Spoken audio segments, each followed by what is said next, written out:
Q&A? Great. So when we get to the question and answer section of the webinar, we'll use the Q&A button at the bottom of everybody's screen. So I'm going to get into the topic of our webinar today. We are really pleased to be bringing you this webinar together with all of our friends and colleagues who you'll hear from today. Before we step into the panel proper and hear from our presenters, I'd like to provide some framing context for the experiences and the reflections that you're going to hear today. I'd also like to note that there is much to celebrate about the World Heritage Convention and the impact that it's had on protecting cultural and natural heritage, and more recently in recognising cultural landscapes where people have shaped their natural environments. However, it is important also to look where there are problems, and this panel today will be looking at the role of the World Heritage Convention, its committee, its centre, and its advisory bodies when problems emerge on the ground in World Heritage sites. So as a bit of context to the stories that you're going to hear today, in December last year, 2020, there was an independent report released which reviewed a series of allegations of human rights abuses and violations in protected areas, usually national parks, that are supported by, or in some cases directly managed by, the Worldwide Fund for Nature, or WWF. The findings of that report, which is worth a read, highlighted serious and systemic abuses in some of the areas that were covered in the report. These findings have been well documented and discussed elsewhere, but what was noticeable for us in that review was the incredibly high proportion of World Heritage sites in the review. The findings of the independent report revealed, among others, that in every protected area that was reviewed, WWF had had knowledge of alleged human rights abuses. And in every one of the protected areas, WWF was providing financial, technical or material support to eco-guards, sometimes despite knowledge of human rights abuses allegedly committed by those same guards. In the protected areas that were reviewed in Cameroon, in the Democratic Republic of Congo, in the Republic of Congo and in Nepal, the report found that WWF had failed to take adequate steps to prevent or respond to or remedy the allegations of human rights abuses that were committed by eco-guards there. There is only one site covered in that independent review that was not linked to the World Heritage Convention. In Nepal, the only site that was reviewed, the Chitwan National Park, is already a World Heritage Site. In Cameroon, one of the 3 sites reviewed, Lobeke National Park, is part of the Tri National de Sangha World Heritage Site.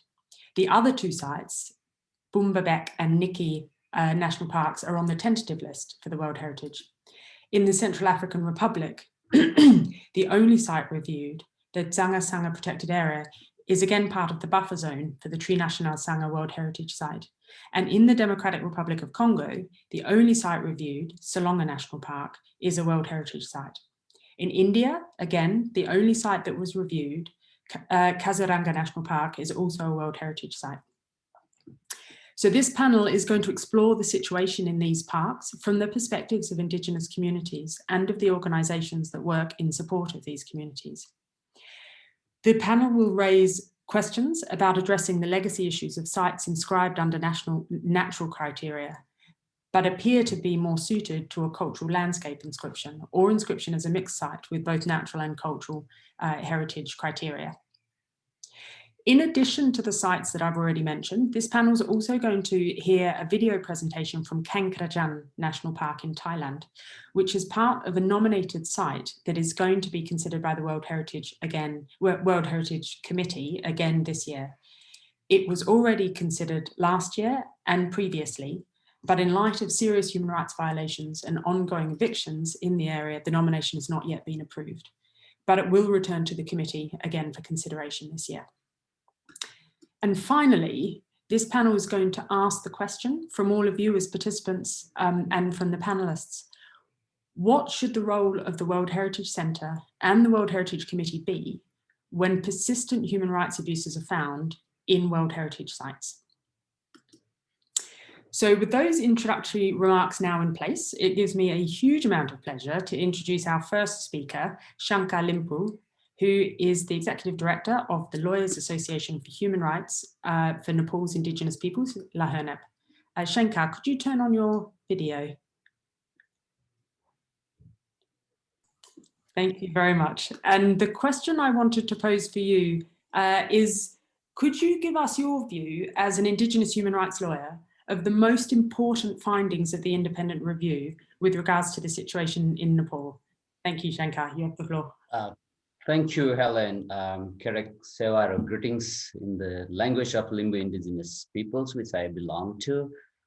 And I also like to thank to the organizer for this opportunity. At the same time, I would like to convey the message of victims of the Chiton National Park, whom I shared the report when it was released. So I want to convey the message to the expert members of the panel.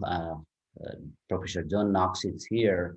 It's there, the people, when they heard about the report, and then first time they heard that those army personnel who were involved in killings and attempted rape, they were punished, and it was reported to the panel during the report preparation session. So so they were so happy, and then they would like to thank to the panel. And I would like to pose one question. It was raised from the community. Maybe this will be very interesting to Professor John Knox and the other members of the panel and the other organizations we involved in the heritage protection. The question is that, yes, we have like marvelous report, and it's simple, they are asking that, can we continue our livelihood subsistency, like collecting forest productions and the fishings and other, like collecting vegetables? Can we continue now? Because still the army and the Chiton National Park authorities are arresting people when they do this, carry out their livelihood subsistence activities as usual, and they are imposing the heavy fine which they cannot pay. So that's why that's the questions. And of course, the report from the perspective of Indigenous people's human rights, it's highlighted what happens in Chiton National Park and how the Indigenous peoples, they are being treated inhumanly, and how the army personnel and national park, they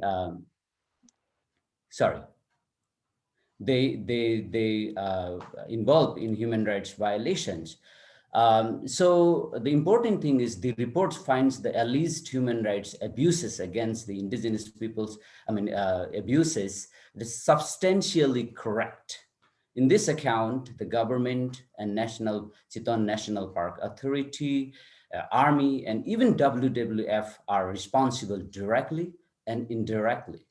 The report also recognizes the historical injustices against the Indigenous peoples, including forced eviction and land dispossession, and used rape and killings as a means to displace them from their ancestral lands. Smartly, the panel recommends WWF to work to mitigate restriction imposed by protected areas, in particularly in access to their resources, rather than saying that you have to address the historical injustices that Indigenous people faced during the establishment of Chiton National Park. The report also discloses an unjustifiable provisions on suit and cite of the National Park and Wildlife Conservation Act 1973 that gives the Army and the Rangers immunity from legal action against them.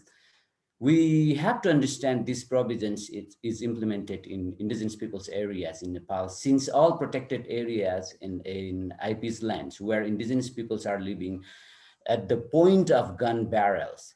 So, and another thing that I would like to highlight, that when the report came, and then WWF, it's posted on a webpage saying that, okay, so the panel did not find the WWF directly involved in those all allegations. So panel was not able to identify any, so that means that it raised the question whether this report would be implemented duly in coming days. And also, the reports highlighted lots of policies and legal lacuna in terms of respecting indigenous people's rights and addressing violence of rights, including the right to participation, free, prior, and informed consent, access to local resources in protected areas.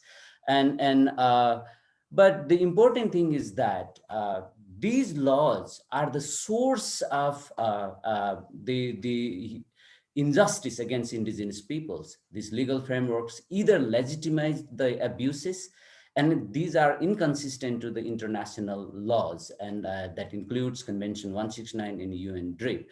So it is important to rectify this all national laws and then restructure the protected areas.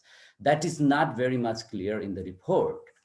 And the another thing that indigenous peoples are protected against to the national park or protected areas, or they are termed as a kinds of poachers living there.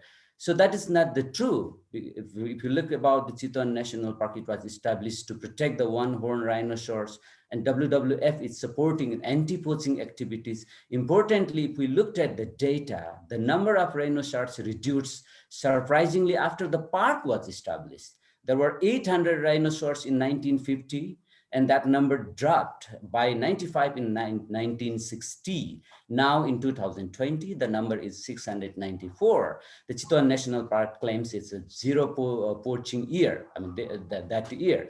So why, way back there was the number of the rhinoceros were high before the establishing a national park. Way back, the whole forest and lands were protected by indigenous peoples according to their culture. It is the culture of Tharu, Bote, Kumal, Chepang, who worship the rhinoceros and elephants, crocodiles, and dolphin as sacred elements. It is the indigenous cultural heritage, and indigenous peoples are custodian that need to be recognized and respected. And that is not the case, even though Chitwan National Park is listed as a World Heritage Site. I guess that point, maybe we have to think that it's very challenging to find in the report also. So maybe I should stop here, Helen.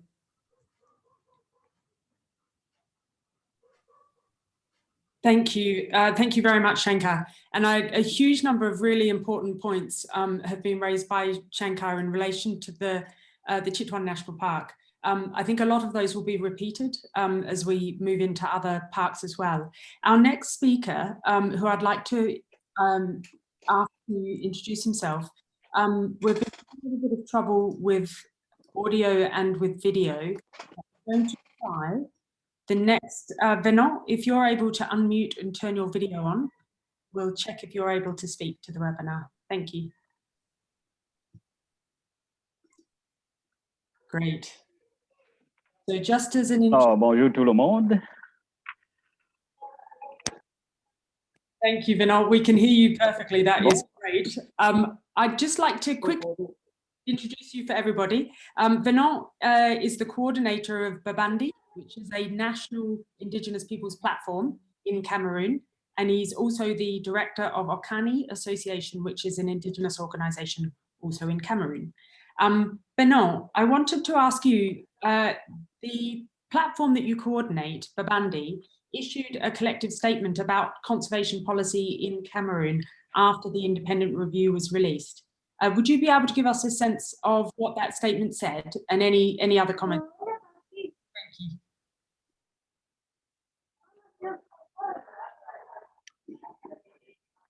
Ok, merci pour cette opportunité.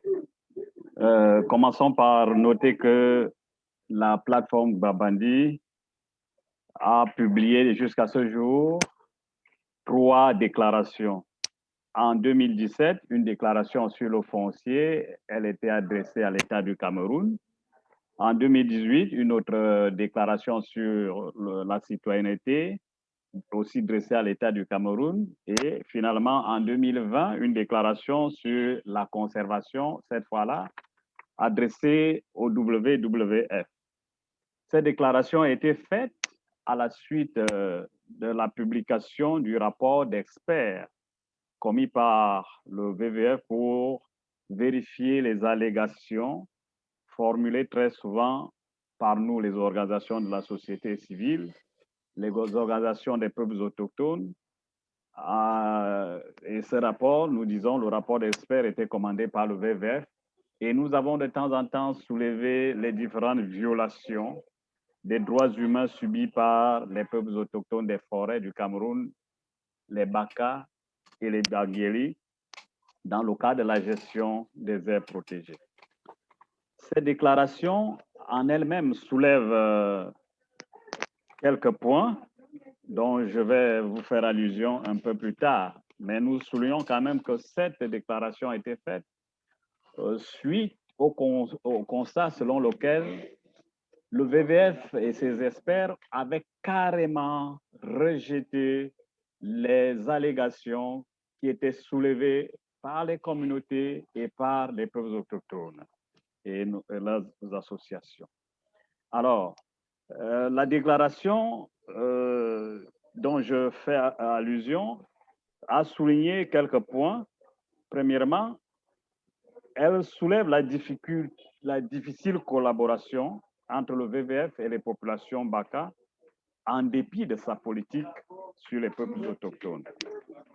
La déclaration, en outre, souligne que les parcs nationaux et aires protégées établis sur les terres traditionnelles des peuples autochtones ont contribué à les exclure de leurs terres traditionnelles. Les relations entre les communautés et le WWF ont toujours été entachées d'irrégularités et de violations des droits humains et coutumiers. Pour ce faire, la déclaration exige du WWF Cameroun, entre autres, une lettre d'excuse publique pour les torts commis au Baka et Bagueli, pour réparer le tort moral commis aux communautés autochtones du Cameroun. Une restitution partielle des terres des populations autochtones là où ils le désirent, et que soit considérée la valeur des gardiens de la forêt par les peuples autochtones. Et que le WWF organise une assise nationale sur les peuples, avec les peuples autochtones en vue d'asseoir un dialogue permanent avec ceux-ci. Et enfin, que le WWF transmette officiellement le draft du code de conduite que le WWF est en cours d'élaboration en ce moment pour d'éventuelles contributions de la part des organisations des peuples autochtones. Voilà en un mot pour résumer le contenu de la déclaration que les peuples autochtones ont formulée à l'intention du WWF, en fait, pour ouvrir un dialogue et en fait commencer un autre paradigme de collaboration. Sur ce, j'en ai terminé. Je vous remercie pour votre aimable attention malgré quelques difficultés de connexion. Merci. Thank you very much, Venant. And I am thrilled that we managed to sort out the audio challenges we were having before, and people were able to hear from you directly. The declaration that Venant spoke is linked in the chat. It's available in both French and English, if anybody would like to read more about that declaration. And Venant, if you can stay on line in case people have some more questions for you. The next speaker who I would like to turn to is Jean-Marie Bantu. And Jean-Marie is a program officer at ERND, and he will be speaking with us about Kahuzi-Biega National Park, also in the DRC.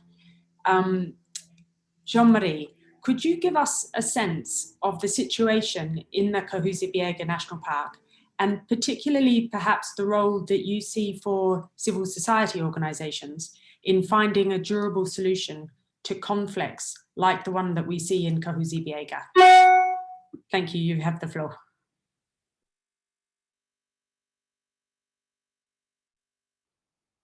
Merci beaucoup, Hélène. Merci à tout le monde. Bonjour. Ici, je voudrais vous parler brièvement de la situation dans le parc national de Kahuzi-Biega et le rôle que jouent les organisations de la société civile dans la recherche d'une solution durable. Je commence par vous présenter en quelques mots le parc national de Kahuzi-Biega. Le PNKB, en abrégé, est situé à l'est de la République démocratique du Congo. Elle a une superficie de 600 000 hectares. Alors, ce parc a été appelé Parc national de Kahuzi-Biega à cause de deux monts, dont le mont Kahuzi, situé à 3308 mètres d'altitude, et Biega, qui est à 2790 mètres d'altitude. Eh bien, avant d'être érigé en parc, je dois vous dire que cette forêt était habitée par les peuples autochtones pygmées que nous appelons ici localement les Batois. Et ils avaient une politique ou bien une culture de conservation parce que les Batois menaient un mode de vie qui était très compatible avec la diversité biologique du PNKB. Ils étaient aussi guidés par un code de chasse et de prélèvement des ressources naturelles qui était compatible avec l'équilibre écologique et naturel. Ils avaient aussi une très bonne connaissance des ressources naturelles. La taxonomie, c'était l'une de leurs façons d'intervenir. Et ils pratiquaient le culte de la forêt parce que c'est ça leur milieu naturel de vie.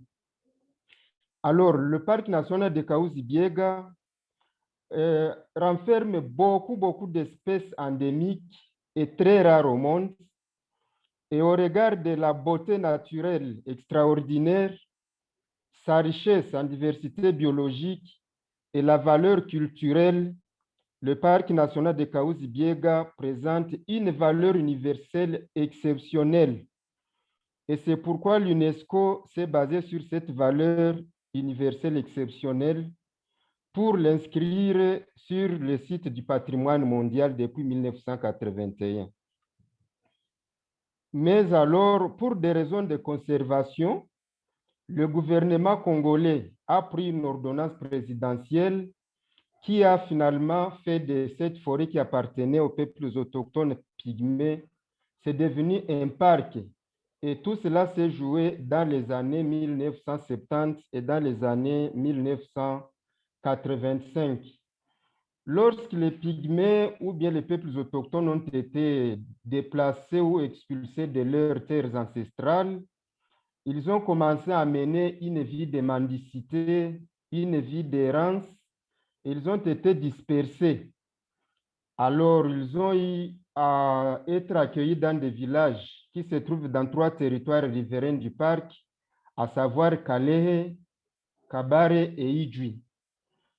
Les expulsions ont eu des conséquences fâcheuses sur les Batois, à savoir, ils ont perdu leurs terres traditionnelles, les Batois ont perdu leur culture et leur identité.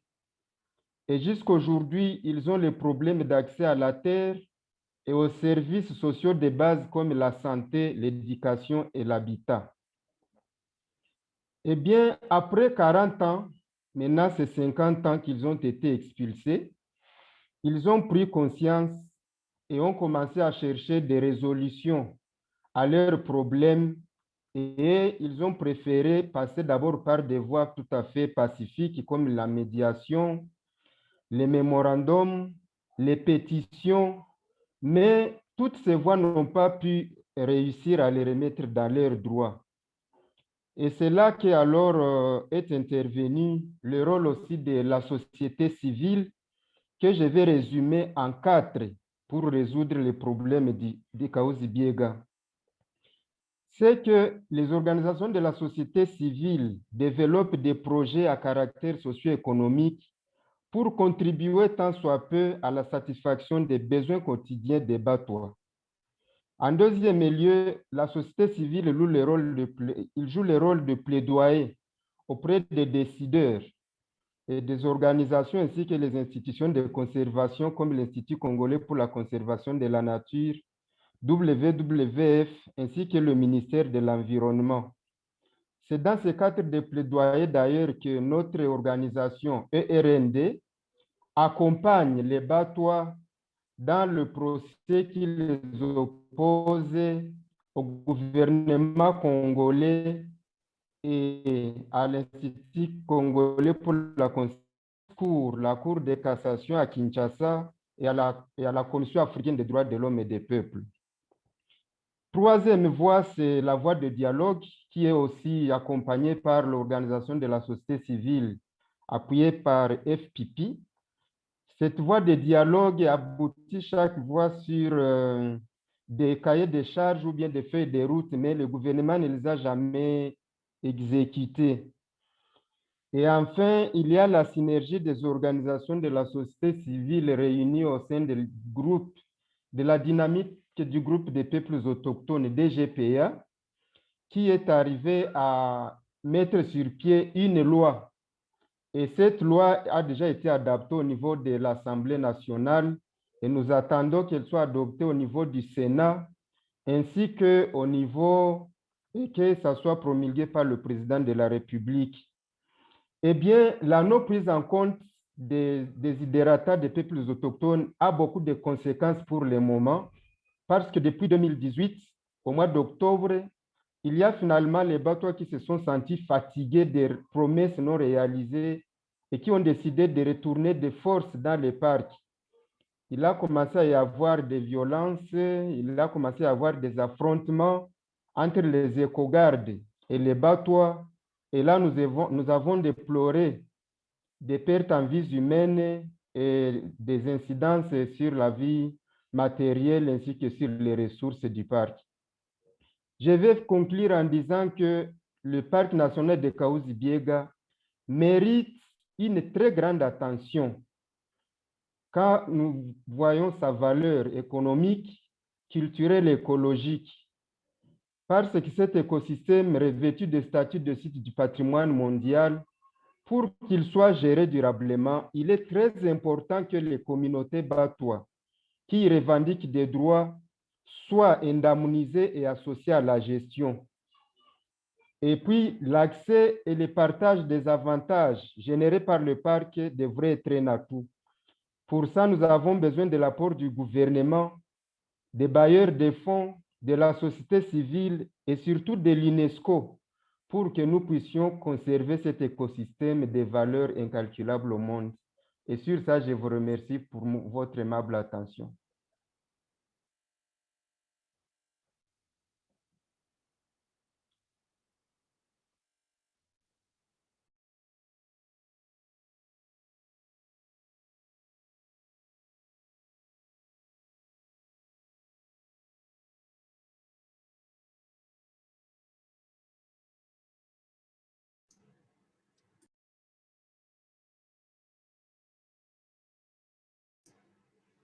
Hi, Jean-Marie, we're no longer able to hear you. Are your remarks, is that the end of your remarks?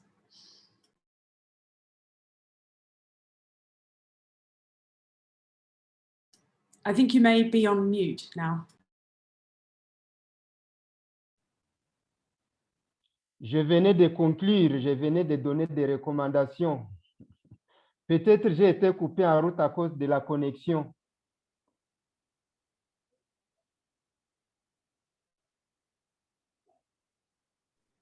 Thank you very much, Jean-Marie. And we will return again with more questions at the end. But it gives me a lot of pleasure now to turn to our next presenter.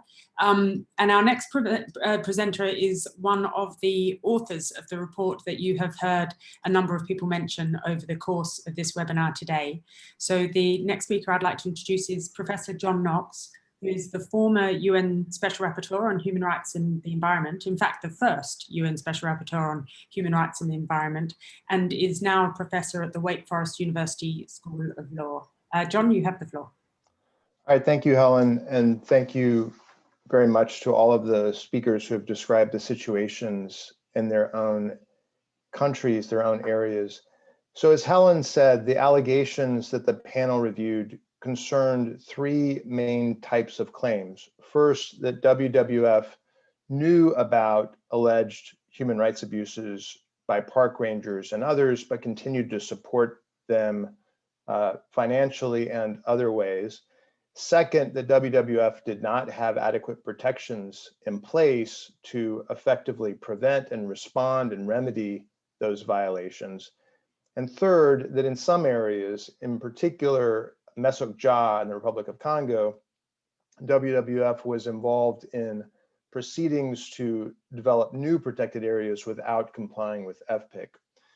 And without going through the conclusions of the report in great detail, let me just note a couple of things. First, I want to emphasize that the members of the panel were independent of WWF. We did not take instruction from WWF or allow WWF to influence our recommendations.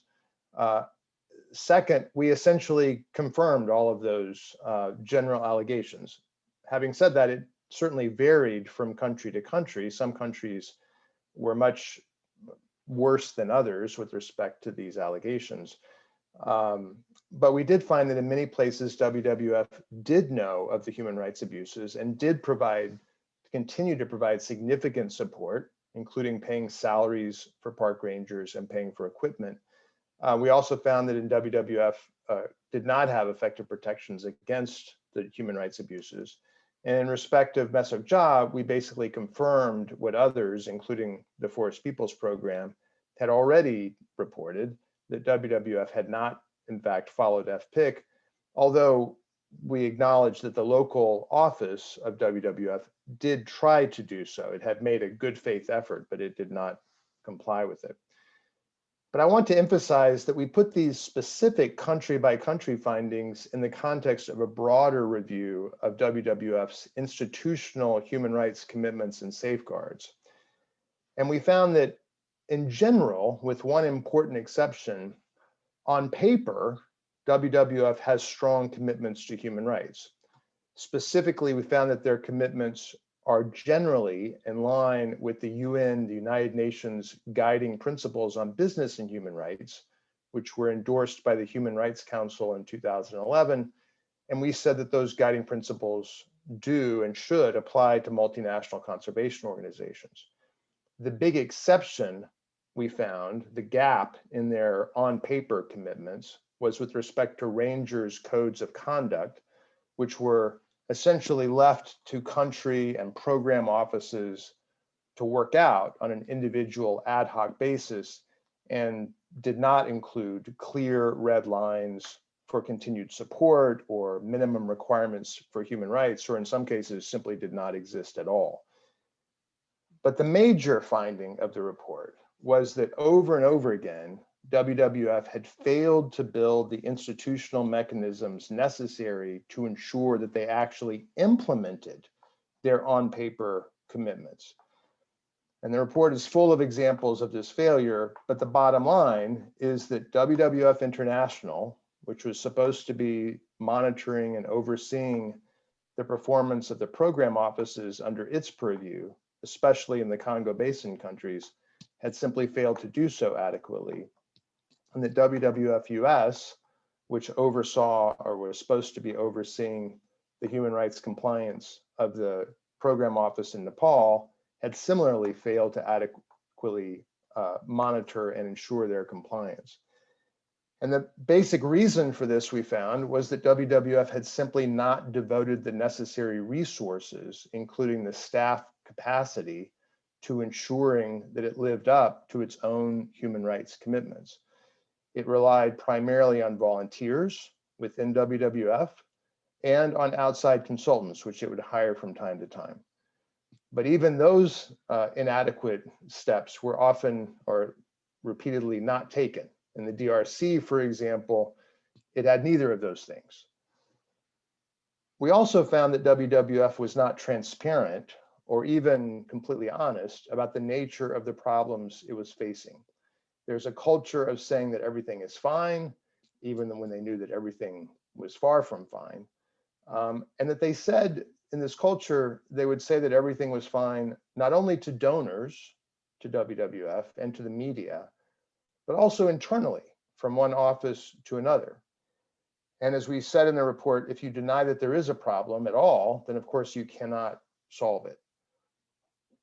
Now, in response to the media articles that started coming out in 2019 about human rights abuses, WWF announced that it had adopted a World Bank style safeguards mechanism. This mechanism is basically a kind of risk assessment tool that is designed to ensure that WWF only gets involved in landscapes after looking carefully at the risks, including the human rights risks of doing so. And again, according to this World Bank based safeguards plan, that WWF will adopt and develop mitigation plans to address any risks. In the report, the panel said, we said that this looks like a positive step, but that we have some serious questions about some aspects of it. In particular, this assessment tool will be used on a landscape by landscape basis rather than a project by project basis. Second, we were concerned that the World Bank safeguards are quite famously not based on human rights. And similarly, therefore, we're concerned that neither are WWF's. In other words, WWF did not base its safeguards on its own human rights commitments, although it did allude to them. And finally, the safeguards were adopted in 2019 without any kind of public consultation. I should say that just this month, WWF has announced that it is opening a public consultation on the safeguards, which is supposed to be going on now. Finally, the panel made a lot of recommendations. In short, we said that WWF needed to greatly build its capacity from the board level, where we said that they should be adding representatives of Indigenous people and human rights experts, to the program office level. We said that every program office should likewise have experts on human rights and on Indigenous peoples and local communities. We said that WWF should have greater transparency. It should have regular public reports on human rights compliance. It should publish, for example, its memorandum of understanding with governments for the control and management of national parks, and so forth. We said that WWF should ensure that there are grievance mechanisms in place and that rangers have accountability, adequate training, and again, that the reports, WWF should report regularly on the implementation of all these things. And finally, we said that WWF should make clear that it will simply not provide support to any anti-poaching activities unless these basic safeguards are met. WWF published its response to the panel report at the same time it published the report. And I want to make clear about what I'm about to say, that here I'm speaking only for myself. The panel no longer exists, and so I'm only speaking for myself. But I personally found the WWF response enormously disappointing. WWF, in its response, took no responsibility for anything, instead pointing the finger at its government partners and at the difficult circumstances in which it works. And WWF made essentially no significant changes based on the panel report. Instead, it said that the changes it had already announced in 2019 were going to be sufficient. In other words, adopting this new safeguards framework would satisfy the panel's recommendations, despite the ways in which the panel had raised concerns about those responses. So, for example, WWF will not add new members to its board. It said that it has talked with Indigenous people who have informed it that there is no one person who can speak for all Indigenous people, so it doesn't feel it's appropriate to have an Indigenous representative on its board. I need hardly say that this is illogical, and no one is suggesting that one person can speak for all Indigenous people. We are suggesting very strongly that WWF should have Indigenous voices on the board, which is a different thing. WWF won't make WWF international staff responsible for ensuring human rights compliance. Instead, that responsibility will remain at the program office level with the assistance of donor offices, which is the situation that led to the problems. And it hasn't really committed to greater transparency. So bottom line, I don't expect to see major changes. I want to make clear there are people at WWF who take these issues seriously, but there are not enough of them and they don't have the necessary institutional support, in my view. I also want to make clear there's no reason to think that anything I've said about WWF is different at other major multinational conservations. So how does this relate to the World Heritage Committee? I think it should be seen as an embarrassment by the World Heritage Committee. The committee should be doing far more to ensure that protected areas meet basic human rights protections in order to receive and then maintain WHC approval. So what would change this going forward? It's quite clear that WWF responded when it does put in better procedures and institutions, which it has done in some places. It has mainly done so in response to adverse publicity and pressure from donors. So that's important to keep in mind going forward. I think donor pressure in particular is necessary to make lasting change at the conservation organization level. And by donor pressure, I mean donors telling WWF and other conservation organizations they simply will not provide funding to them unless certain human rights conditions are met. I also want to emphasize that the World Heritage Committee could do a great deal to make human rights considerations more effective, human rights protections more effective. It could put pressure on governments and conservation organizations to meet basic human rights requirements before accepting them and as a condition for accepting them on the list. When allegations arise, the WHC could commission investigations and issue special reports, as it has done with respect to allegations concerning failures of conservation. In other words, the WHC, the World Heritage Committee, could take human rights as seriously as it takes traditional conservation. And finally, in closing, I just want to say, unless that happens, I have not only grave concerns about continued human rights abuses, but also grave concerns about conservation. As Shankar and every speaker has emphasized, the only real route to successful conservation here is to protect the rights of the indigenous peoples and local communities. There is no other successful path. And so a failure to protect human rights is not only terrible in its own right, because it results in the violation of human rights, it also results in the failure of conservation goals, period. So I'm afraid I would like to be more optimistic, but I would like to see changes that result in greater reasons for optimism. Thanks, Helen. Thank you very much, John, and for the words at the end in particular, for what is coming up this year in the CBD negotiations and a potential expansion of protected areas. I think your comments are particularly pertinent. In fact, the whole panel is particularly relevant at this time. Just before we move to our next speaker, I'd just like to encourage people to put questions into the question and answer box. If you have some specific to the individual speakers, because I don't want to lose them, we'll come back to question Q&A only at the end, but if you do have questions, feel free to put them in and we won't forget any of them. And with that, I would like to turn to our next speaker, who I'm really pleased to introduce, Colin Luoma, who is a researcher at Minority Rights Group International, which has been doing a lot of work on conservation and human rights generally, but also the independent review that was commissioned into WWF activities in particular. Colin, knowing the work that MIG has done across the Congo Basin, could you give us your reflections on the state of conservation in that region and some of the critical challenges that you see are being posed there for human rights and for conservation? Thank you. You've got the floor. Great. Well, thank you, Helen, for the introduction and that question, and thank you to all of the organizers for arranging the webinar. I think that what we know in the Congo Basin and in Central and East Africa more broadly is that conservation initiatives continue to pose a significant risk to the lives and livelihoods of Indigenous peoples and other local land-dependent communities.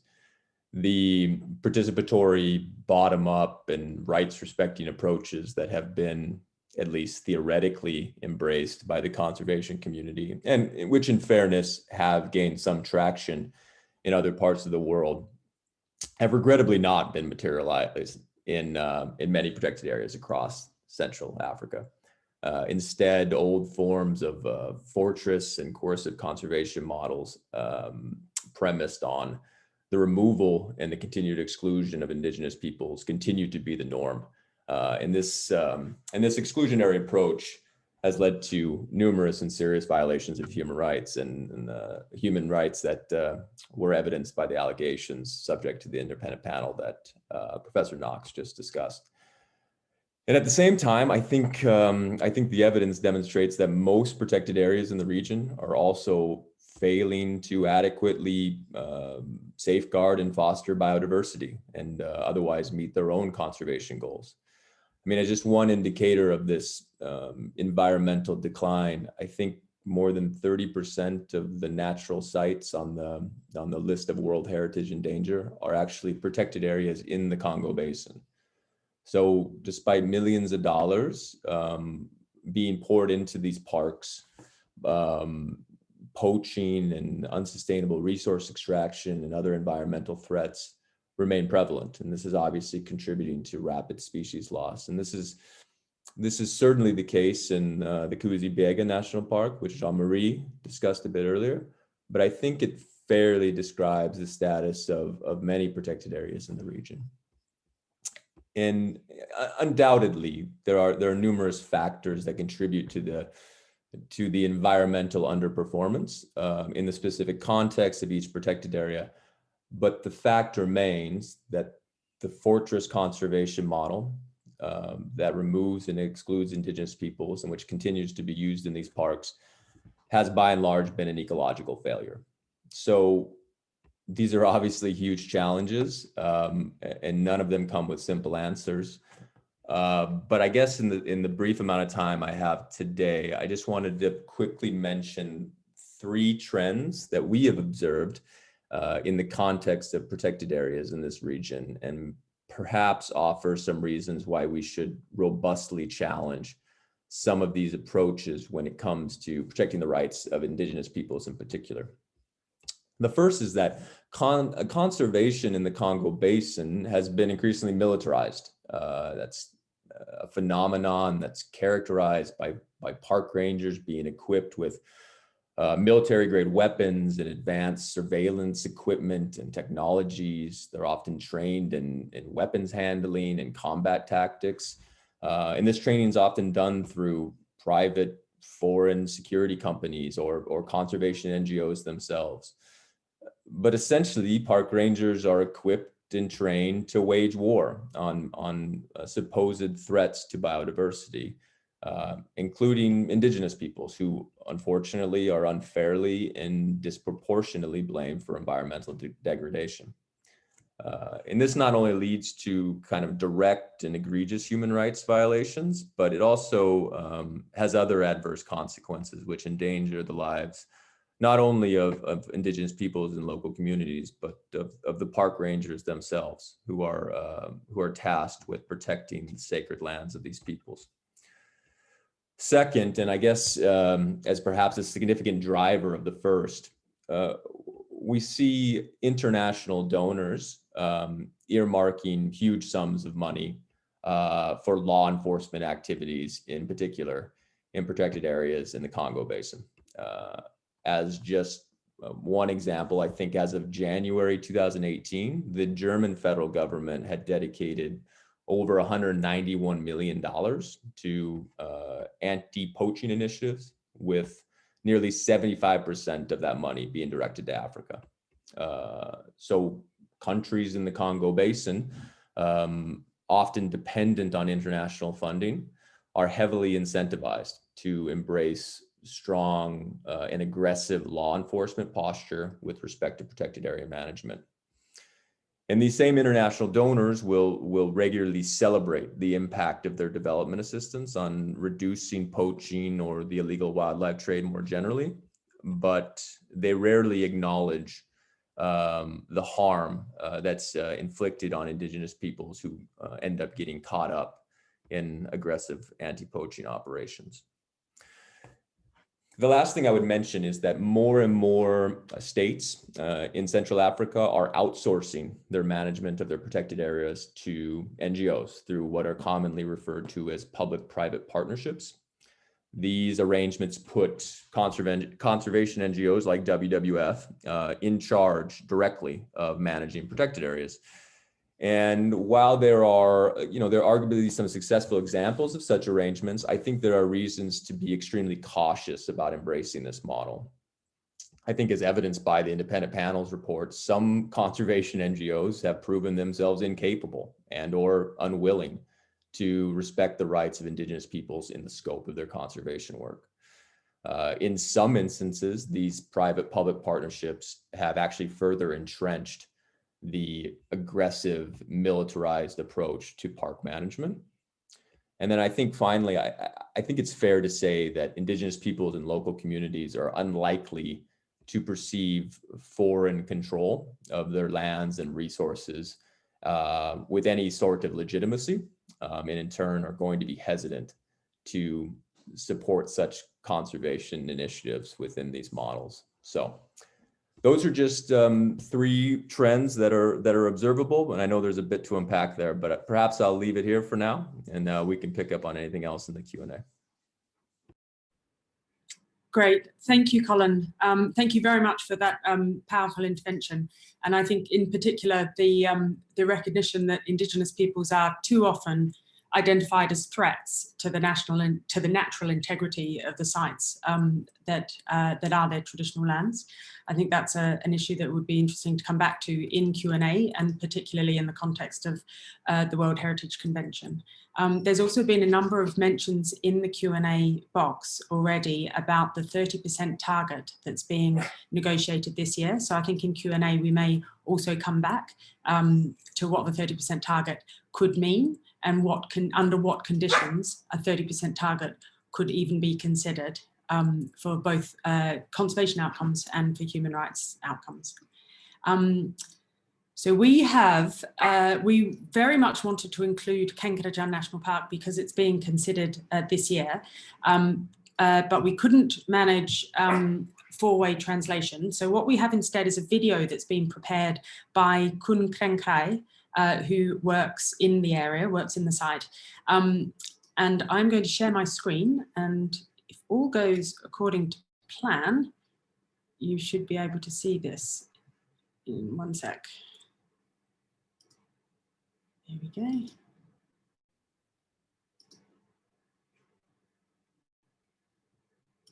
เกรียงไกรชีช่วงเครือข่ายกะเหรี่ยงเพื่อวัฒนธรรมและสิ่งแวดล้อมภาคตะวันตกเป็นคณะประสานงานช่วยเหลือเครือข่ายพี่น้องกะเหรี่ยงเขตงานตะนาวศรีนะครับกลุ่มป่าแก่งกระจานประกอบด้วยเขตพื้นที่อนุรักษ์4แห่งรวมทั้งอุทยานแห่งชาติแก่งกระจานที่ประกาศเมื่อปี2524ซึ่งมีชุมชนชนเผ่าพื้นเมืองชาวกะเหรี่ยงอยู่ในพื้นที่ทุกป่าอนุรักษ์ตรงนี้หนึ่งในนั้นคือบ้านใจแผ่นดินนะครับตั้งอยู่บริเวณต้นน้ำเพชรติดกับชายแดนไทยพม่าปรากฏในเอกสารของกรมแผนที่ทหารเมื่อปี2497หรือ27 ปีก่อนการประกาศอุทยานแห่งชาติแก่งกระจานต่อมาเมื่อปี2539เจ้าหน้าที่สั่งให้อพยพผลักดันชาวบ้านใจแผ่นดินลงมายังบ้านบางกรอยล่างโดยรับปากว่าจะจัดสรรที่ดินให้ครอบครัวละ7 ไร่พร้อมทั้งข้าวสารในระยะ3 ปีแรกแต่บางส่วนไม่ได้รับการจัดสรรและเยียวยาอย่างเหมาะสมจึงได้ทยอยเดินทางกลับขึ้นไปอยู่ที่เดิมก่อนจะถูกอพยพลงมาอีกครั้งในช่วงปี2554ภายใต้ยุทธการตะนาวศรีซึ่งเป็นช่วงเดียวกับที่รัฐบาลขอขึ้นทะเบียนกลุ่มป่า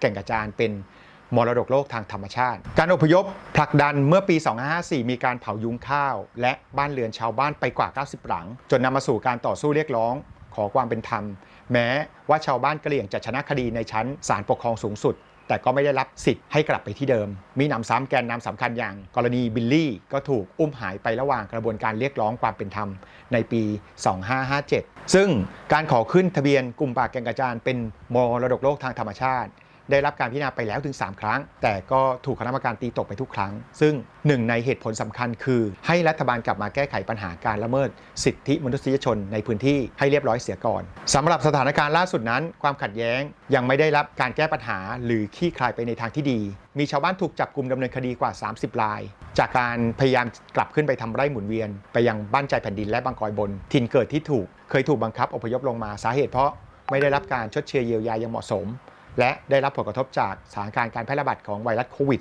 -19 ด้วยขณะนี้ชาวบ้านได้รับการปล่อยตัวชั่วคราวโดยมีเงื่อนไขให้ต้องไปรายงานตัวเดือนละ2ครั้งและที่สำคัญคือไม่ให้กลับไปในพื้นที่บางกรอยบนหรือใจแผ่นดินทั้งนี้ชาวบ้านไม่ได้คัดค้านกรณีการขึ้นทะเบียนมรดกโลกเพียงแต่ต้องการให้รัฐบาลรับรองสิทธิดั้งเดิมและรัฐต้องยอมรับองค์ความรู้ของชนเผ่าพื้นเมืองว่าสามารถร่วมจัดการทรัพยากรได้เหมือนที่เคยทำมาตั้งแต่อดีตขอบคุณครับ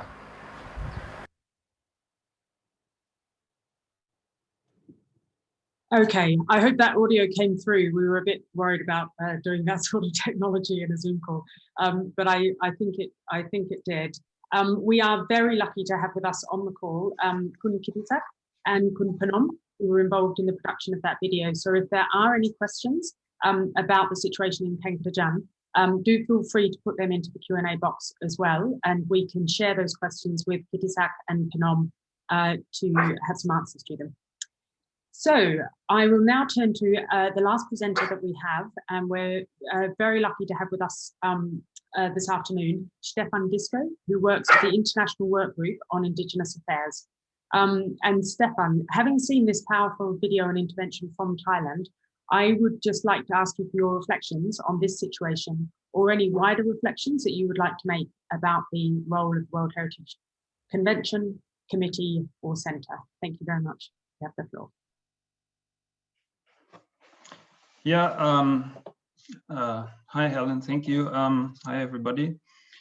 As Helen already mentioned, Kankarajan National Park is not one of the World Heritage Sites that are examined in the independent report on the human rights abuses linked to the WWF, but it is yet another example of the highly detrimental role that WWF and other conservation organizations can play for Indigenous peoples in the context of the World Heritage Convention, namely by promoting and supporting the nomination and inscription of sites in Indigenous peoples' territories on the World Heritage List without any meaningful involvement of the Indigenous peoples concerned, without seeking their free, prior, and informed consent, in complete disregard of the rights of Indigenous peoples, without any efforts to reflect and recognize Indigenous peoples' relationship with the land and the Indigenous cultural values of the sites within the outstanding universal value, and often in a context where all kinds of new restrictions are placed on Indigenous peoples' livelihoods and access to natural resources during the nomination process, and where Indigenous peoples are strongly pressured to relocate from the sites. In the case of the Kankarajan Forest Complex, the nomination document mentions on the very first page that the WWF Thailand fully supports the nomination and will continue to be engaged as a partner in the ongoing management, protection, and monitoring of the property. As we just saw in this short video presentation, this nomination has not only been marked by a lack of meaningful participation of Indigenous peoples and a lack of free, prior, and informed consent, but the nomination process has also been accompanied by serious and ongoing human rights violations against the Karen Indigenous people of the area, including violent forced evictions from their ancestral land, burning and destruction of Karen houses and properties, repeated attacks, harassment, and intimidation by park authorities, and even the forced disappearance and murder of Indigenous human rights defenders who were involved in legal action on behalf of the Karen. These violations, which have been denounced repeatedly by multiple UN human rights bodies, are not simply concurrent incidents that happened at the same time as the World Heritage nomination, but they are in many ways linked to the efforts to gain World Heritage status, because the Karen communities are essentially treated as threats to the natural values of the area, rather than as partners in their protection. And there's a misconception that the presence of the Karen communities within the site is somehow incompatible with World Heritage status and may jeopardize listing as a natural World Heritage site.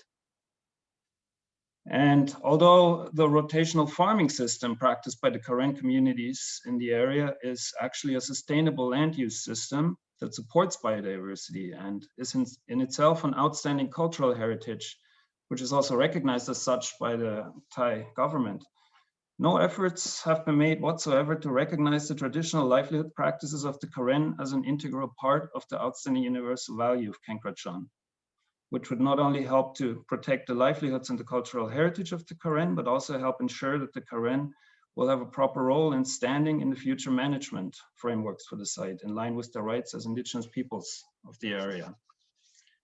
Instead of a recognition and protection of the indigenous cultural values through the possibilities provided by the World Heritage Convention, what we've been witnessing over the more than 10 years in which this nomination was developed in many ways amounts to an intentional destruction of Karen cultural heritage. And all of this, of course, runs contrary to some of the most fundamental principles and purposes of UNESCO, which are affirmed in UNESCO's constitution and in numerous conventions, declarations, policy documents, and so on. The furthering of respect for human rights, the protection of cultural heritage, the safeguarding of cultural diversity, the fostering of sustainable development, and the promotion of a culture of peace, and so on. It also runs counter to the very essence of the World Heritage Convention, which is an instrument for the protection of both cultural and natural heritage. And it is also not in accordance, of course, with the World Heritage Convention's or the World Heritage Committee's own policies, particularly the World Heritage Sustainable Development Policy and the operational guidelines for the implementation of the World Heritage Convention, which call on states to adopt a human rights-based approach in the nomination and management of World Heritage sites, effectively involve indigenous peoples in decisions affecting them, respect their rights, develop equitable governance arrangements and collaborative management systems, and also require states to obtain indigenous peoples' free, prior, and informed consent before submitting nominations to the World Heritage List.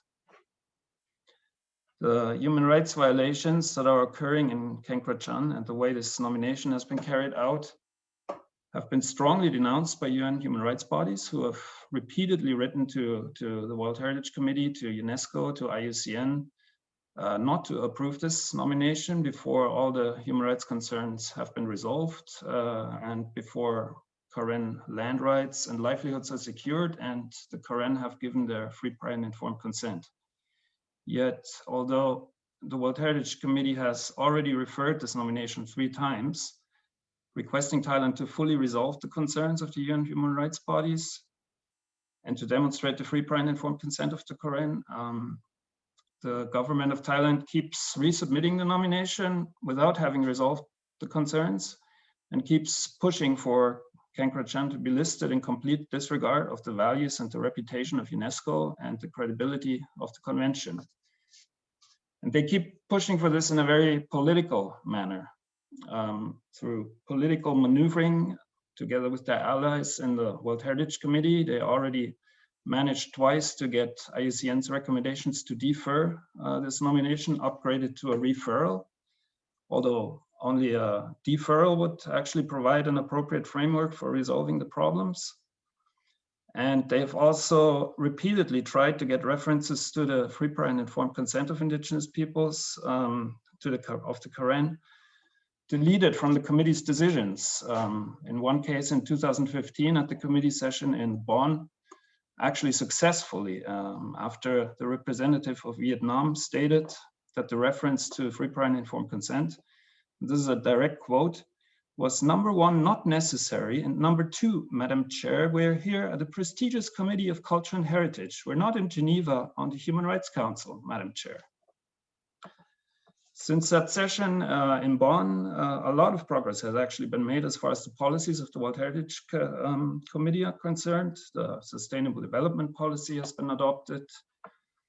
And there are also now several references to indigenous peoples and their rights in the operational guidelines, including a provision on the free, prior, and informed consent in the context of nominations. But what has not changed is the decision-making culture within the committee, with all this lobbying and horse trading and so on that's going on.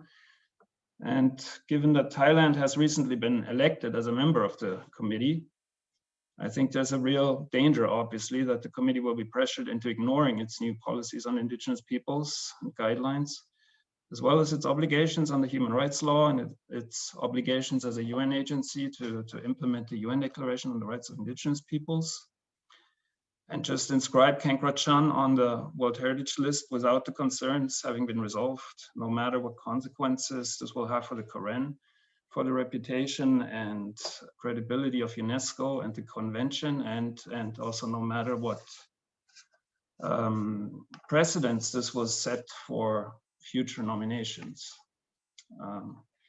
So perhaps before I finish, just a couple of points or recommendations regarding how to proceed with this nomination. Number one, I think the World Heritage Committee should defer, as I said, not refer this nomination, as only a deferral mechanism provides a framework for adequately resolving the issues. Essentially, what is needed is a substantial revision of the nomination and not just some additional information. Second, the World Heritage Committee should request Thailand to work with the Karen communities, IUCN and ICOMOS, in order to figure out ways in which the Karen cultural heritage or cultural values and their relationship with the land can be incorporated into the outstanding universal value. There are various ways in which this could be done. I don't know, perhaps we can discuss it a little bit more afterwards. Three, heritage experts chosen by the Karen themselves should be fully involved in revising the nomination, and the nomination should not be approved until the free, prior, and informed consent of the Karen has been demonstrated. The Karen relationship with the land is properly recognized within the outstanding universal value. It is ensured that the Karen communities can live and carry out in their can live and carry out their traditional livelihoods within the site.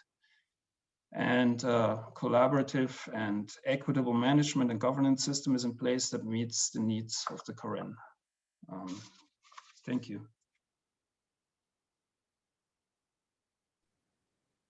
Thank you very much, Stefan, for that presentation, which ends the period of this webinar where we'll be hearing from our panelists.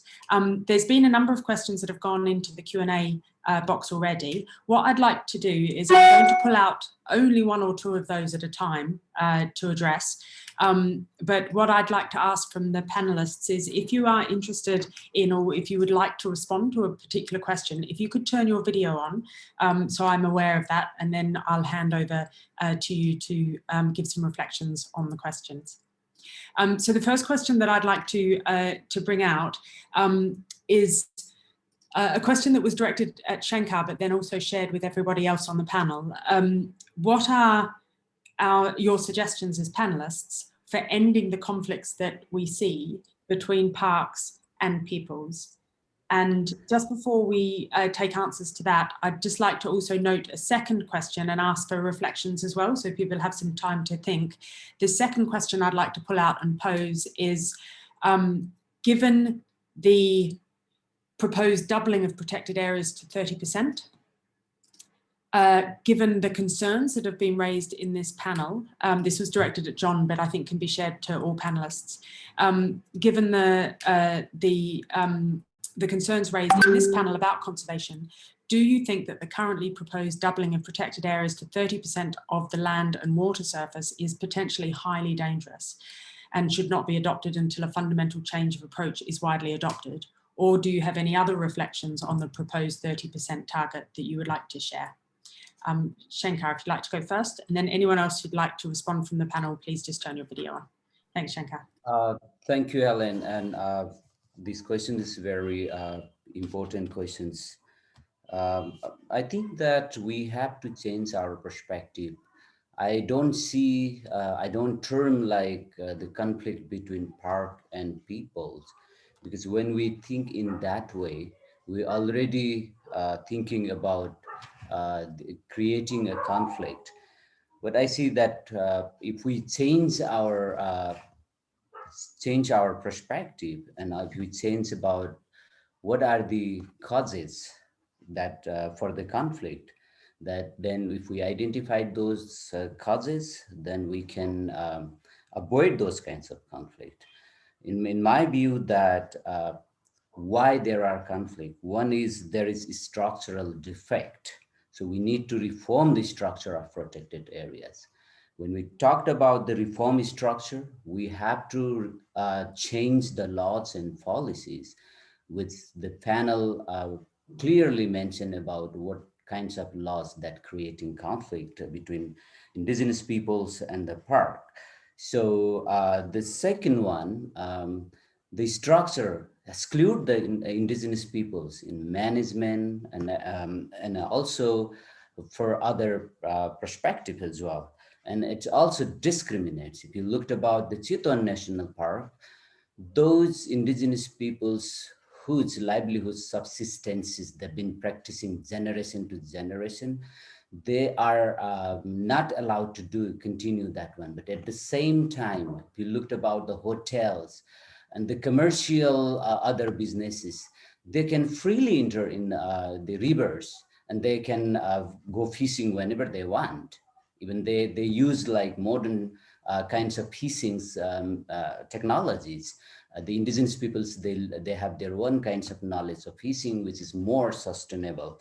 So that's why there is the discrimination, what I see. And the national park always thinks indigenous peoples are anti the national park, which is wrong. So that we have to change that perspective as well.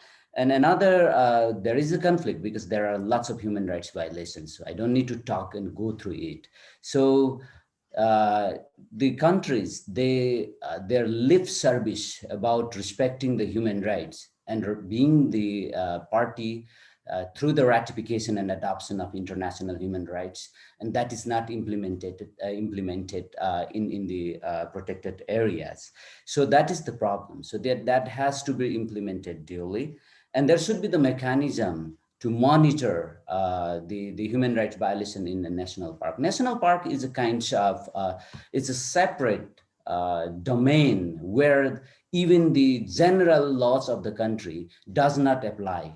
Even there is the outreach of the court, the regular court is far beyond within their jurisdiction. So we have to think about that one, that has to be changed. And the third one, there is a conflict because there is a historical injustices.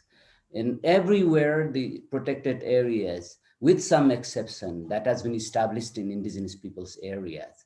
And then why it was established there, we have to understand it was protect all natural assets, or all natural things, the biodiversity, and those animals, including that was protected by indigenous peoples. They were living together harmoniously, and the government declared those areas as protected areas, displacing the indigenous peoples. And the means we have already discussed about it. Those are so inhuman, and still the legacy is continued now. So that has to be addressed. So even if we talked about at the present, the government denies to talk about these historical injustices against the indigenous peoples. So it seems like the colonization is going on in the name of protected area. So that has to be, that has to be addressed. So how we can do that one? What I think that 3 ways we can adopt. One is we can go for the self-management, which is recommended by the international human rights instruments, including the Convention 169 and UN DRIP. And then another is co-management. If self-management is not feasible, and then we can go for the co-management. And then the third one is the inclusion of indigenous peoples in management, inclusion of the policy making, inclusion in everywhere. So that's why we can create a harmonious situation. The indigenous peoples and the protected areas, it can go side by side. I think that's the way we can go for that one. And obviously the 30%, the concerns of, the issue of 30% land is obviously, it's dangerous, because already the indigenous peoples and the local peoples are facing so many problems because of the protected areas. So that's why there should be a kind of wider understanding and maybe a kind of understanding that's why that we should at least taking this option.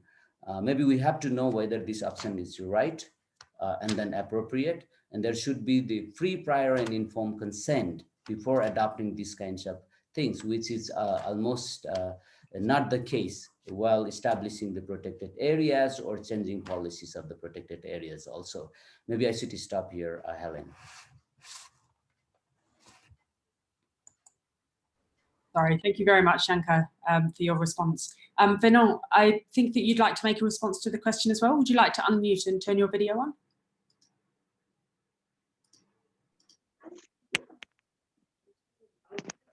Ok, merci. Naturellement, je voudrais participer à cette partie des réponses en disant ceci sur comment résoudre le problème. Nous avons déjà dans notre déclaration, pour ceux qui vont la parcourir, fait quelques propositions directes au VVF. Première des choses, très souvent, tous les problèmes qui nous arrivent, c'est parce qu'il y a absence de dialogue.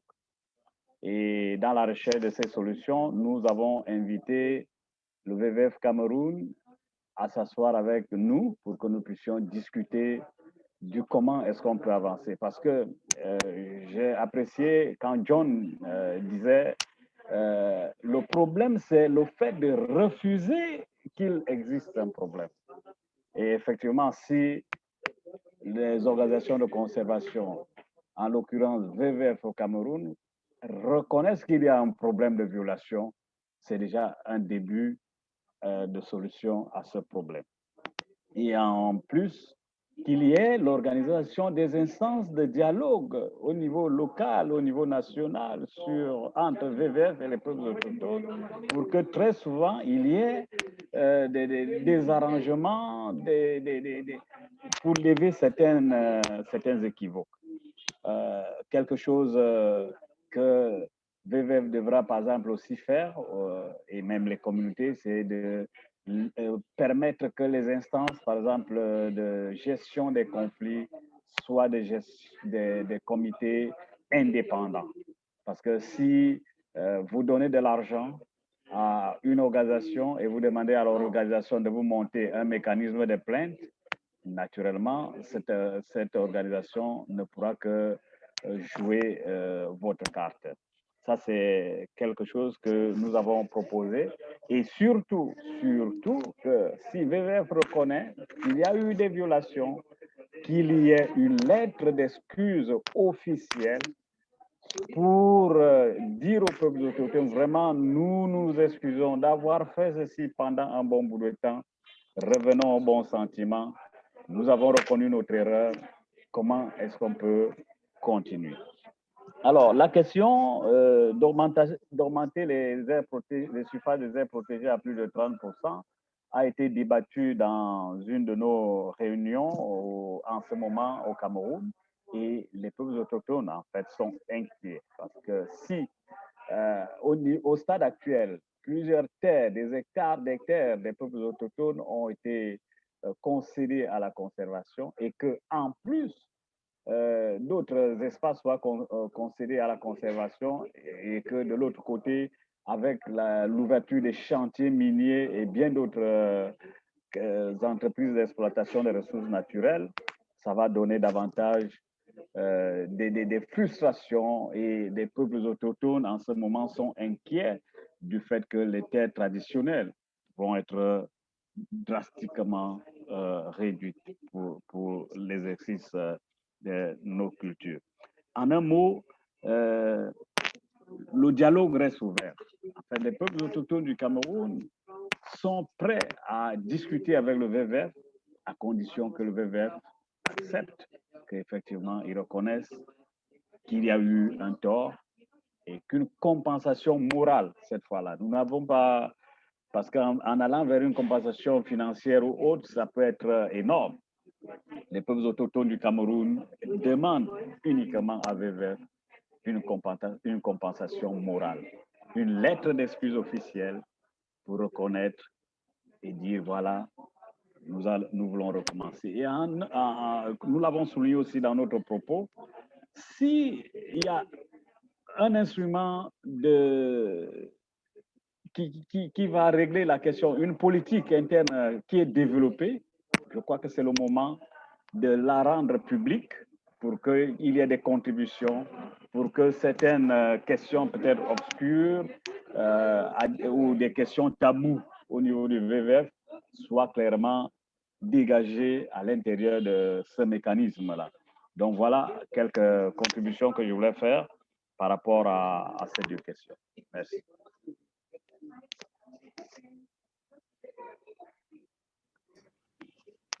Thank you very much, Venant. That was absolutely fantastic to hear, and the 30% target I think is causing worry more broadly as well than Cameroon.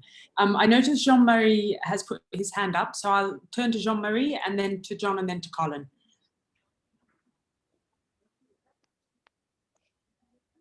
Jean-Marie, yeah, go ahead. Merci beaucoup, Hélène. Merci à tout le monde encore une fois. Je voudrais revenir ici un peu sur la question de 30% du territoire national à ériger en aire protégée. Ici, nous accompagnons les peuples autochtones et ça nous fait la joie de voir que l'on protège la nature tout en respectant les droits des peuples autochtones. Mais je voulais montrer ici que l'expérience diffère selon les pays. Il y a des pays qui ont déjà des aires protégées depuis des années et où il y a une violation massive des droits des peuples autochtones et ça continue à les affecter jusqu'à aujourd'hui. Dans ces pays-là, peut-être, on n'a même pas encore réparé ces violations du passé.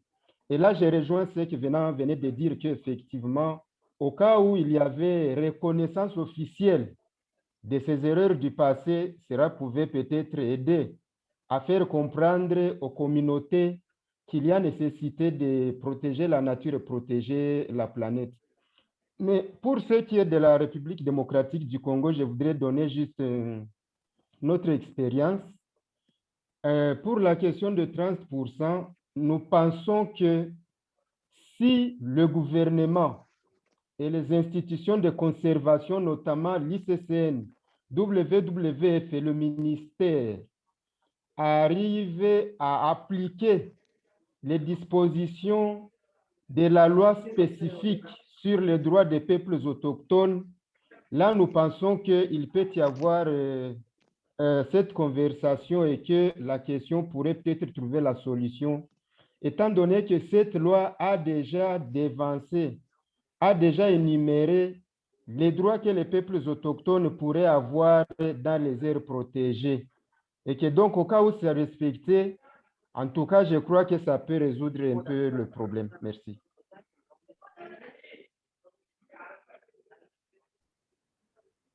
Thank you, Jean-Marie. I'd like to turn immediately to John and then to Colin for the same question. Thanks. Thank you, Helen. So about the question on better relationships between Indigenous peoples and local communities and park authorities, I agree, obviously, with what everyone has already said. I just thought it might be interesting for the participants to know that I recently was asked to participate in a consultation as part of a new initiative called It's called the Universal Ranger Support Alliance. It's a consortium of conservation organizations that is trying to do various things to support rangers on a kind of uniform basis globally, including hopefully setting out clearer standards for rangers' conduct. But this particular consultation was on this question of how to improve relations between rangers and local communities and indigenous peoples. About 30 people were invited to the one that I participated in, and I expected that those people would mainly be representatives of indigenous peoples. But in fact, in my group, there was a breakout group of 10 of us. There was just one person from an indigenous people in Kenya. 7 of the 10 participants in that breakout group were from conservation organizations. 5 were from WWF. There were no rangers. And I have to say, I feel like this may be an unfortunate sign of where we are now. I feel like, again, conservation organizations and park authorities just need to do a far better job of actually listening to indigenous peoples instead of having consultations that amount to them, you know, the conservation organizations doing all the talking. On the second question about the proposed doubling of areas to 30%, I again agree with everything that was said. As Shankar said, I think it's potentially highly dangerous.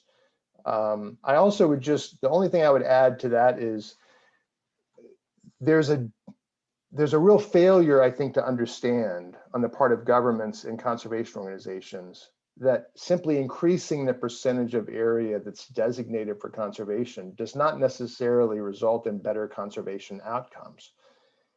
In the 2010 Aichi targets, the target there was 17% of terrestrial land area.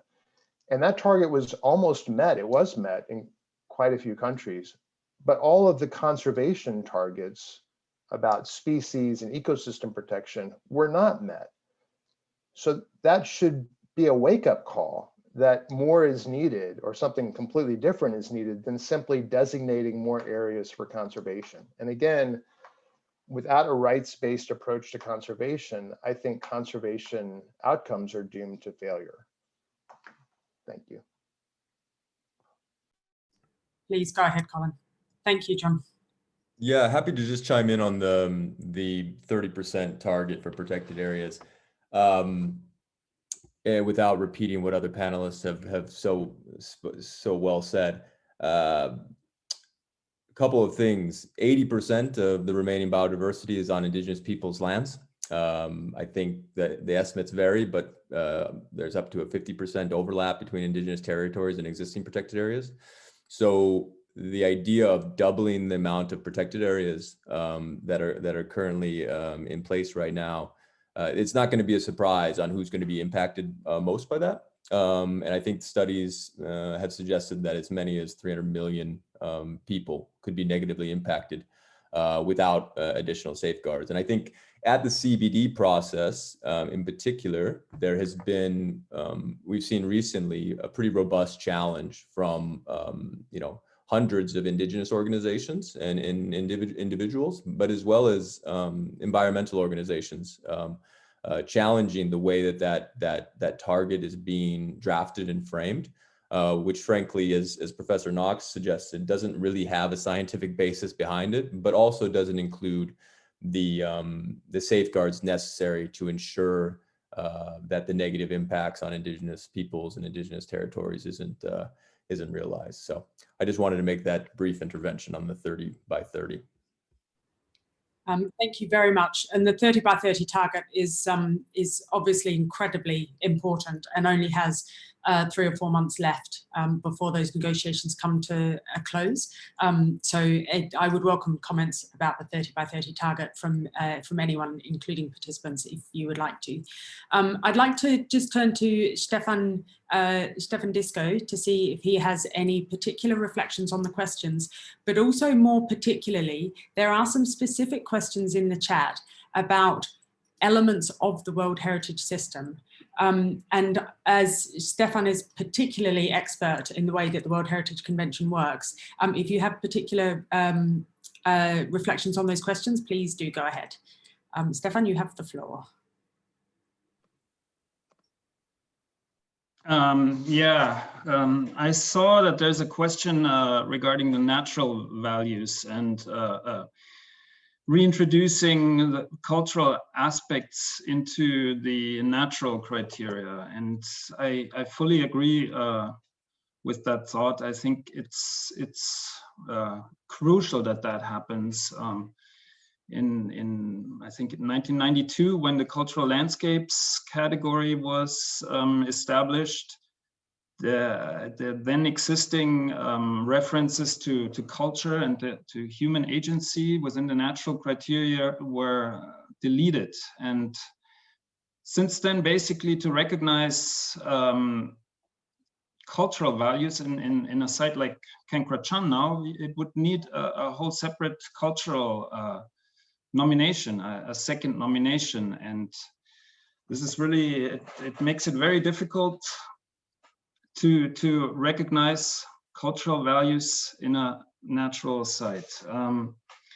And so, yes, I think there should be a renewed discussion on how to overcome the divide between culture and nature in the context of the World Heritage Convention, and particularly, I think really these references to culture should be reintroduced in the natural criteria. The absence of these references in the natural criteria has essentially facilitated the treatment of natural sites as wilderness areas, and it's a problem for indigenous peoples. Just some other thoughts that I had that could be or need to be done at the convention level, which also in a way applies to this site in Kriangkrai, but more generally, the free, prior, and informed consent. There is now a reference to the need for free, prior, and informed consent in the operational guidelines in the provision on the nomination process, and also in the provision on the tentative listing process. But these references are missing from the nomination format and from the tentative list submission format. And because of that, it is not part of basically the completeness check that the World Heritage Center does when the nominations are submitted. So I think it's really crucial that these references to FPIC are included in the nomination format and the tentative list submission format as well. And then the committee also needs to have a requirement that in the operational guidelines that the nomination documents, including of course the free, prior, and informed consent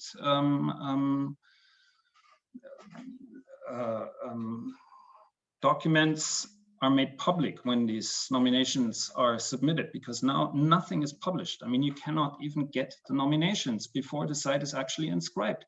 So people, including indigenous people in these sites, don't really have a possibility, or the public, to double check the information that is being submitted. So there could be any kinds of claims about the FPIC, and you cannot really challenge it because you don't know what's being submitted.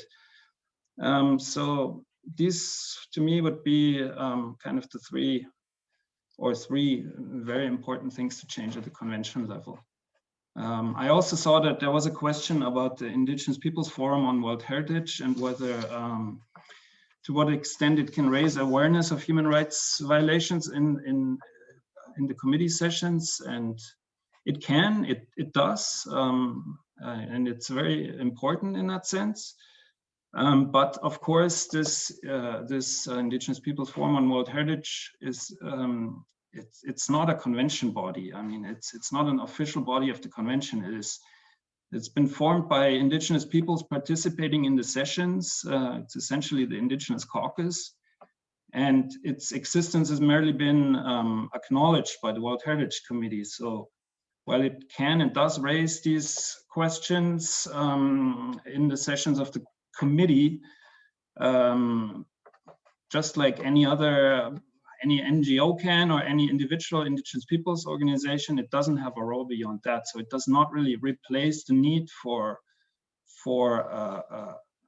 an indigenous body. Like there was once this WIPCO proposal, a proposal to establish what was it, WIPCO, World Heritage Indigenous Peoples Council of Experts, I think. It was sort of supposed to be an additional advisory body in addition to the 3 existing ones that would have helped in the review of, for instance, in the review of sites that are nominated to the World Heritage List, because really, in reality, ICOMOS and IUCN haven't done a good job in reflecting Indigenous World Heritage over the last 40, 50 years in these nominations. And there is a need for an Indigenous specific advisory body, but this Indigenous forum as it exists now, it has no official role. So that would be my thoughts on that.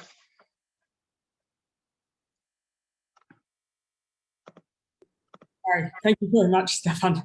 I would just like to highlight this, the issue that's been raised by a number of speakers already about the problem of legacy issues, of mistakes having been made over many decades, and the need to go back and address or redress those historic legacies. But as the case of Kriangkrai showed very powerfully, this is not just about historical legacy. This is about ongoing actions and ongoing decisions that are taking place now as well. I would like to, I know we're 10 minutes past advertised time, but we've got another 5 or 10 minutes before we need to close and the translators will abandon us. So what I would like to do is we have an attendee, Birendra Mahato from Nepal, who'd like to speak just for a minute or two about his experience with the situation in Nepal. So Birendra, I'd like to ask you to speak, if you can ask you to speak just for a few minutes. Thanks very much.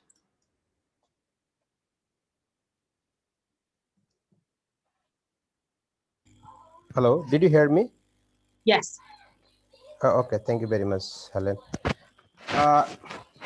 Actually, so I like to talk about the Chiton National Park especially.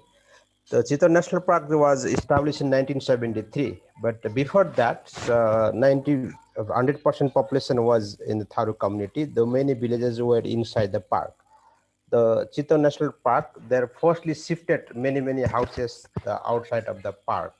That is in Chiton we call it the buffer zone system. Just like for example, in 2006, the army and the warden, chief warden, they killed the Sikharam Chaudhary. That independent, that BuzzFeed news, especially in Nepal, that his news is covered. Sikharam Chaudhary, they killed in a custody, but he was not a poacher. So in Chitawan, especially the national park, like more the if the indigenous people are poacher, even they like say, oh, you are a poacher, beat a lot of, and by forcefully. Because they cannot say, oh, I'm not a poacher, because they beat very badly and they say, okay, they accepted we are a poacher. So this kind of happened. For example, like 2-3 days ago, so in Chiton, the more than like 50 or 60 people, they were in the river, Rapti River. There was a fishing in a river, but the park management, they arrest them. They arrest them and they took the Kasara, the National Park head office, and they find a lot of money because of even the park. Sometime the National Park, they give one hind the fishing license, but another hind they arrested them and the punishment the lot of. So in Nepal, sorry, in Chitawan, so yearly more than like 20 or 25 people was killed by the wild elephants in protect area in the park. But just 2 months ago, we did research about 70% people that didn't get any compensation by the park, because park rule said if some people was killed inside the park, so they will not get any compensation. If the wild elephant killed their own house or their buffer zone area, they will get it. So this kind of very not good laws in Nepal. So that I'm also victim about this community. I'm Tharu communities from Nepal. So we always raise the national park policies issues and their income sources issues. You have to change the policies. If not, policy will changes. So otherwise, the Tharu indigenous people will not get any benefit from the park area. Thank you very much. Thank you very much, Virendra. Thank you for joining the webinar this afternoon.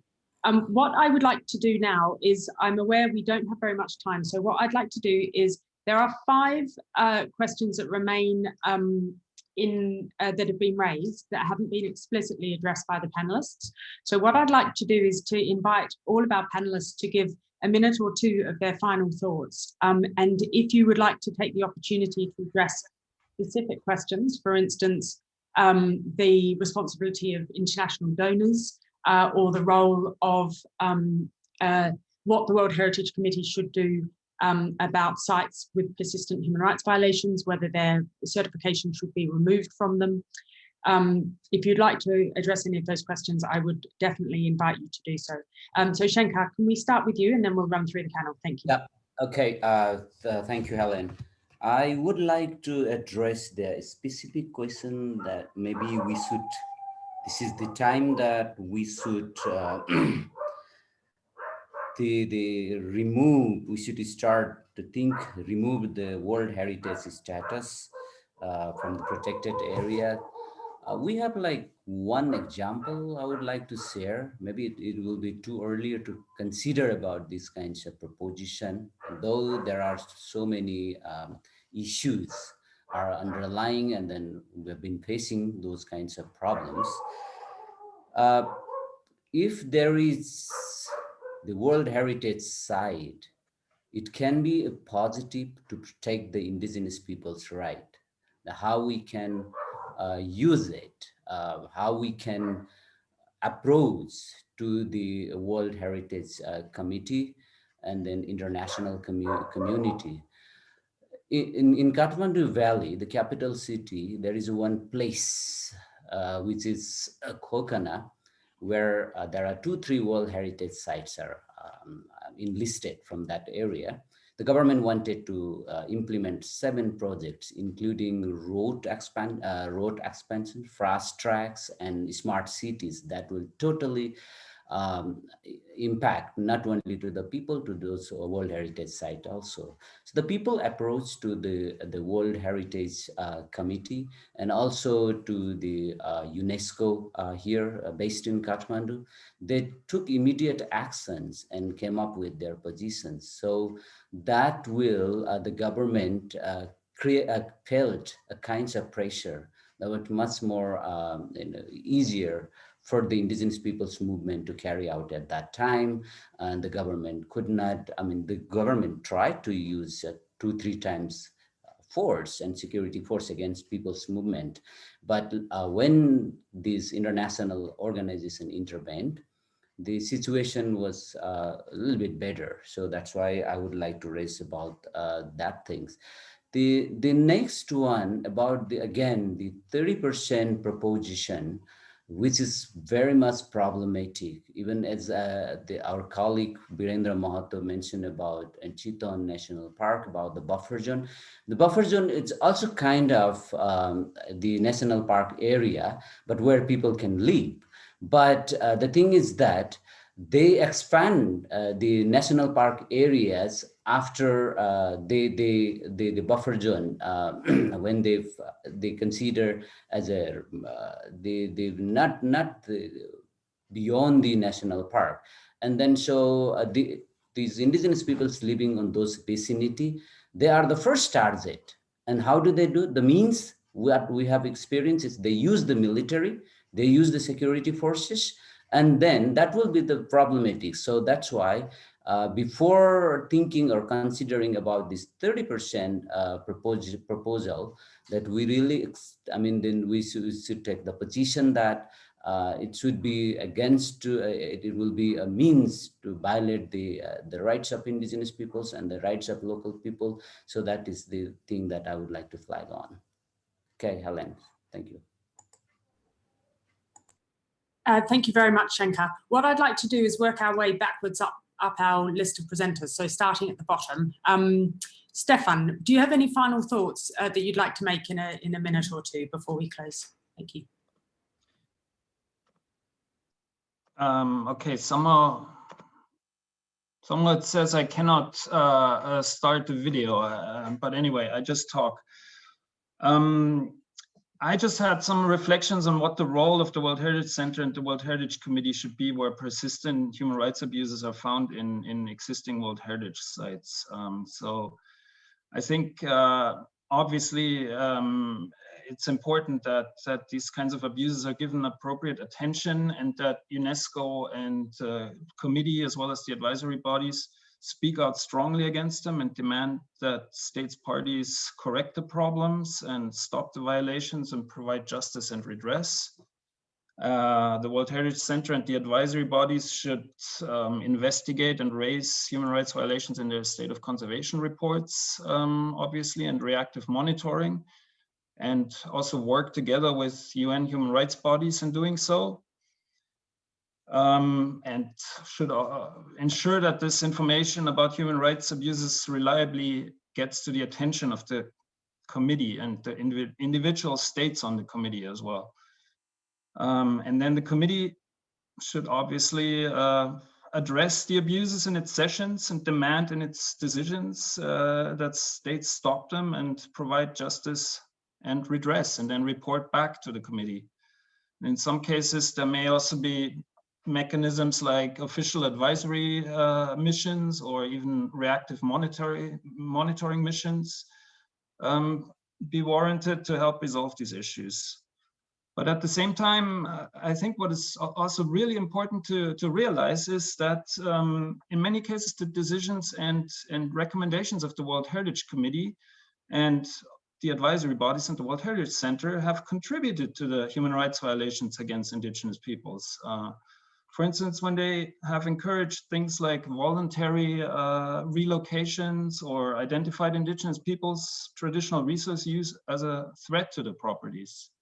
For example, in the case of Salonga National Park, which is one of these sites identified in the WWF report, UNESCO's State of Conservation reports and the decisions of the World Heritage Committee have repeatedly identified indigenous hunting, gathering, and collecting as one of the threats to the site, and also encouraged the voluntary resettlement of the indigenous communities from the park for decades.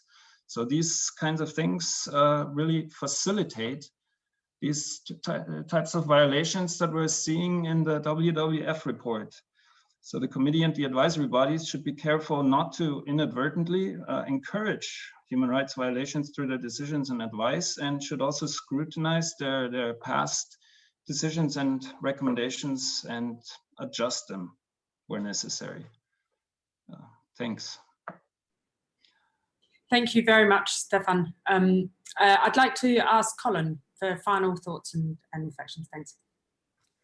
Thank you. I'll try to be quick and just respond to 2 points. One, picking up on what Stefan had just said with respect to historical grievances and the role that the World Heritage Center and others have played in the creation of these protected areas. I do think that one of the appropriate responses to persistent human rights abuses is some sort of public reckoning with the fact that World Heritage status is so often conferred on the traditional territories of indigenous peoples without their free, prior, and informed consent. And of course, this could take many different forms, formal apologies, commissions of inquiry, but ultimately beyond, bringing violations to the attention of state parties, the World Heritage Center and World Heritage Committee, along with, principally IUCN as one of its advisory bodies, need to confront their own direct contributions to the alienation and marginalization of indigenous peoples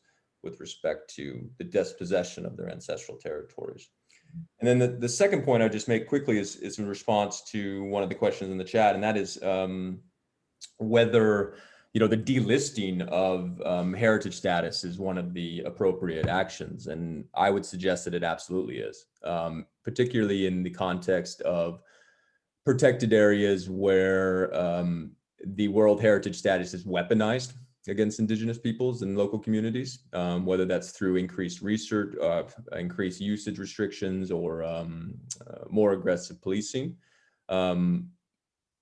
The preservation of natural heritage for all of humankind should not come at the expense of the rights of Indigenous peoples to their lands and resources, in the same people that have, positively shaped those environments for generations. So I'll just end it there. Thank you very much, Colin. And I'd have to say, from the Forest Peoples Programme point of view, delisting absolutely needs to be on the table. And I think one of the things that needs a lot more attention is why delisting is never used, why it's so rarely threatened. John, I'd like to invite you to give some closing remarks. Thank you. Thank you very much. And just very briefly, I agree with everything that was said about the potential role of the World Heritage Committee and Center.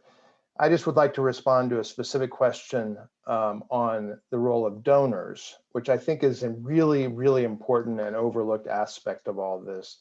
The question is basically, what should our message be to the international donor community about continuing to fund these kinds of protected areas, including WWFs? I think it's extremely important for donors to begin to condition funding on actual human rights compliance. And I think to that end, Indigenous and other rights-based organizations should come together and agree on some minimum requirements for donors that could include, for example, compliance with the rights of Indigenous peoples and local communities, including FPIC, training and accountability for rangers, the institution of effective grievance mechanisms, and a requirement that the park authorities and conservation organizations must report publicly on how they're meeting these requirements, not just to the donors, but to report publicly. More fundamentally, donors should be providing far more funding and other support directly to Indigenous and local conservation organizations, ICCA organizations. Vicky Tali-Corpuz, the former Special Rapporteur on Indigenous Peoples, and I wrote a short opinion piece, an op-ed, that made these points. We have been trying for 2 months now to convince a newspaper to publish it. There's a real reluctance on the part of the media, I think, to face these issues. But in any event, whether they publish it or not is kind of beside the point. I think Indigenous peoples, just to repeat, I think Indigenous peoples organizations and rights-based organizations should be trying to come up with some minimum standards that they present to donors, not just the conservation organizations, and say, if you cannot be sure that your money is going to organizations that meet these standards, you should essentially regard yourself as complicit yourselves in the human rights violations that follow. Thank you. Thank you very much, John, and for your participation in the webinar generally. We have 2 minutes until our French translation ends.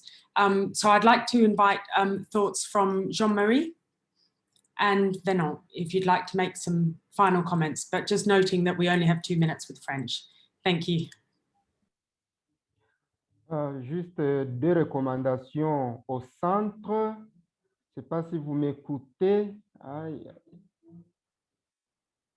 Et d'accord. C'est-à-dire que de ma part, je souhaiterais inviter le Centre du patrimoine mondial à pouvoir intensifier la collaboration avec les États pour qu'ils puissent respecter leurs engagements en matière de respect des droits de l'homme en général et des droits des peuples autochtones en particulier en matière de conservation. Et aussi, la dernière chose, c'est de pouvoir inviter le centre à valoriser, à reconnaître les efforts que les peuples autochtones ont pu faire parce qu'ils ont la culture de conservation et parce que c'est grâce à leur culture de conservation que nous avons les forêts et la biodiversité actuelle. Merci.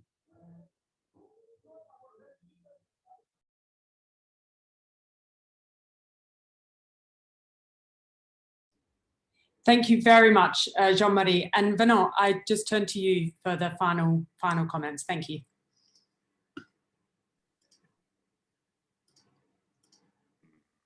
Bon, je dis, il est intéressant que le comité soit vraiment vigilant, parce que lorsqu'une communauté apprend que votre espace a été reconnu d'utilité mondiale, alors qu'elles n'ont pas été informées, qu'il y ait vraiment un canevas bien précis et clair où, avant d'accepter une proposition,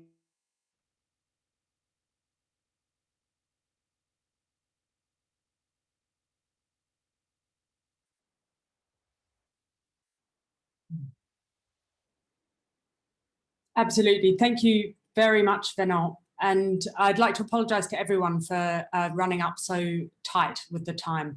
But I'd like to say thank you to all of the panellists for giving us the time and the preparation for participating today. And I'll turn back to Claudia as our host for this webinar. Thanks, Claudia.